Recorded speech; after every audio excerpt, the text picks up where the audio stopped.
Welcome, Tammy Patrick. Now, you are on the Bipartisan Presidential Commission for Election Administration, and you all produced a report with a great many recommendations. What are a few of those recommendations that you would recommend for state legislators? So really, the core recommendations fall into a couple of categories, and they really speak to the foundation of the democratic process in the United States. So first, we talk a lot about modernizing our voter registration process, and it's so paper-based in most states in this country, and really we need to bring that into our current realm where everything is done on a touch screen, on a smartphone. So it really falls into a couple different categories to modernize our voter registration. First is to offer online voter registration to voters so that they're able to keep their registrations current, which the data shows that that's what most voters will use the online system for. Election administrators lament when voters don't keep their information current, so keeping it current and then also registering for the first time. So enabling that type of legislation in their home states. Also, there's federal legislation, federal law for the last 20-some years, the National Voter Registration Act, the Motor Voter Act. So making sure that states are doing that in the most optimal and efficient way. So integrating data transfers with the Department of Motor Vehicles, with other NVRA agencies to get the most efficiencies out of it and to reduce the number of provisional ballots that we see on Election Day, which are incredibly costly. I know in our county, Maricopa County in Arizona, we spent $600,000 in the 2012 election on provisional ballot processes. So that can really be a great cost savings.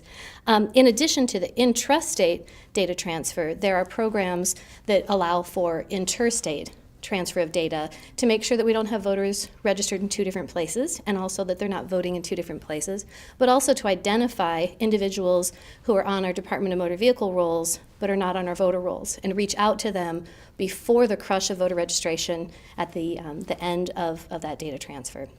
And then the last piece of that is to review how we're treating our military and overseas voters and how we treat the federal postcard application and the federal write-in absentee ballot, because some states don't fully register that voter. They allow them to vote, but they're not a full voter. Great. So that's the first one. That's the voter registration modernization. And then we have two other pretty basic areas that we're looking at. The first is technology.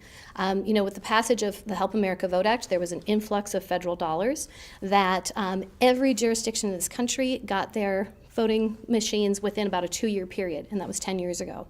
So those machines are getting older. Our standards are stagnant because we haven't had election assistance commissioners.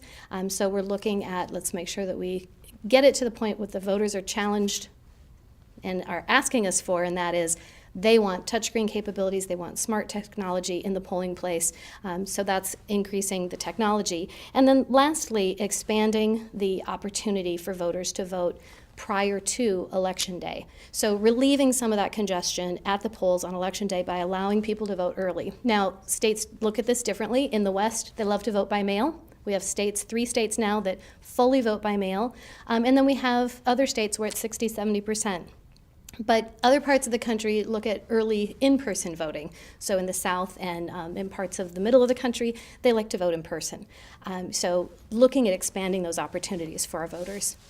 Okay, great, thank you. And are there any other recommendations that you'd like to highlight for legislators? Sure. So,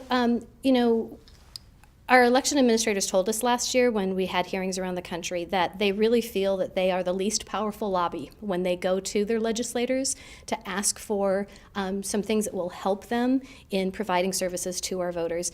Sometimes it's very discreet, including the usability of a ballot. So it might be in statute that everything has to be all in capital letters, which research shows that's the least possible way for a person to absorb information. So listen to the local administrators when they're telling you there are things that would help streamline the process. And that includes thinking about how we're going to fund the influx of all this new equipment that we need, electronic poll books, new voting equipment.